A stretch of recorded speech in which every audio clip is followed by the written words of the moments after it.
You ever get the feeling that people judge you by what they think they see, not what's really there? I mean, picture this. I'm standing there at the airport, just trying to board a plane to see some old buddies, right?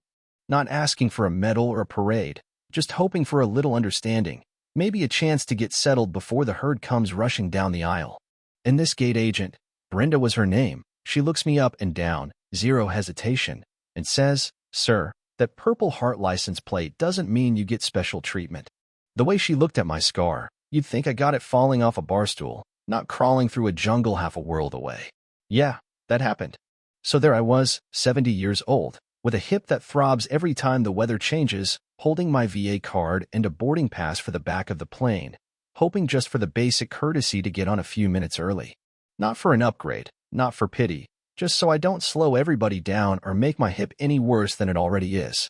But this Brenda, she acts like I'm running some kind of scam. Pre-boardings for people with wheelchairs or little kids, she says, not even looking at the ID I hand her. You look fine to me. Now, I could have told her, let me back up a sec, that I've made this trip every year for as long as I can remember. San Diego, Marine Recon Reunion. It's the one time I get to see the handful of guys who made it out, to remember the ones who didn't. That's all.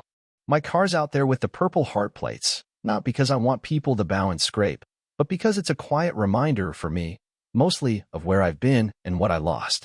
I stand there, explain as simply as I can that it's shrapnel, old injuries, nothing anyone wants to see, but it makes things slow. She just rolls her eyes and says, "Right? Trying to use that license plate for special treatment? There's a sting to that, you know what I mean? When someone looks you up and down and decides your story doesn't add up, like you're just another guy trying to get ahead." She even jokes, "That little scar, did you get that storming a beach or after too many drinks?" I stood there, hearing a few people in line snicker, a few others looking embarrassed for her, or maybe for me. I'd faced down men who wanted me dead with more kindness in their eyes. But here's this woman, with her hair just so, acting like I'm invisible unless I make a scene.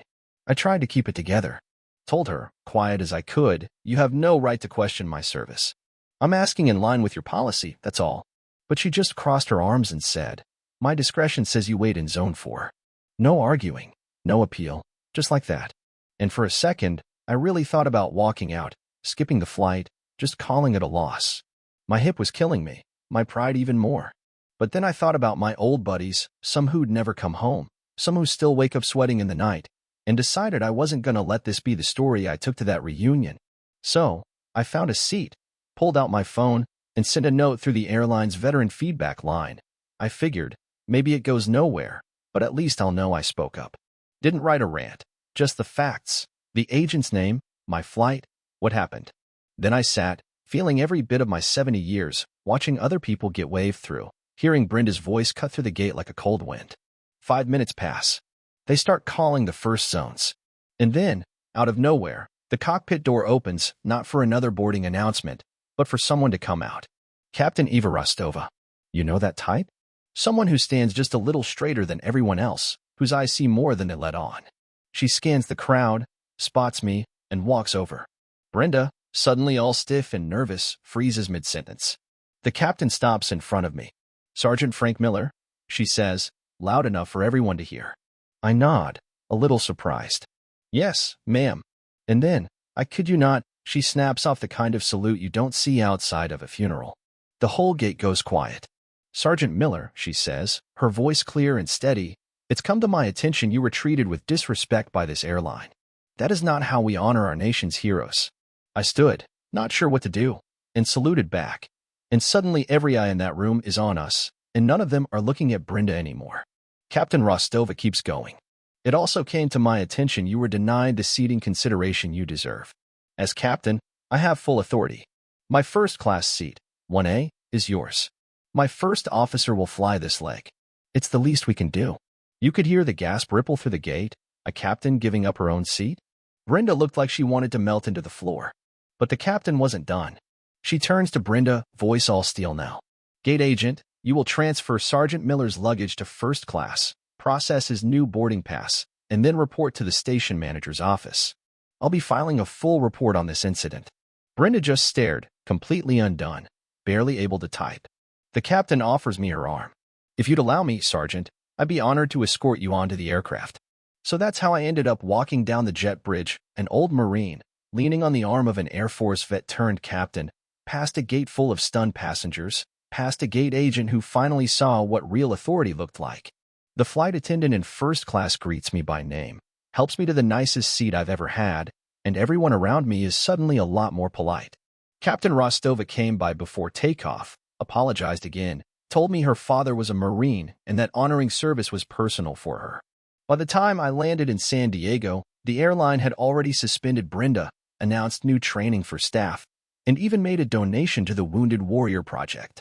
My story, as much as I tried to downplay it at the reunion, made the rounds. The guys were furious at first. Then, hearing about the captain, they were honestly moved. You know what stuck with me, though? It wasn't the humiliation, though that stings, and probably always will.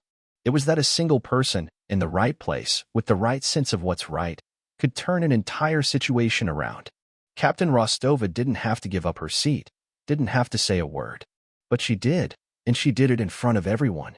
Suddenly, the thing I wanted most, to not be invisible, to not have my story doubted, was given back to me in the most public, respectful way possible.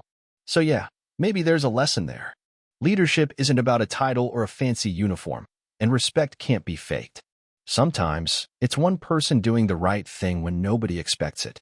Sometimes, that's all it takes to right a wrong and remind everyone watching that some debts of honor can't be shrugged off or laughed away. Now, let me ask you, where do you draw the line? What's real respect, and who gets to decide when someone's sacrifice counts? Share what you think, and maybe next time you see someone with invisible scars, remember, it costs nothing to treat them like the hero they might be.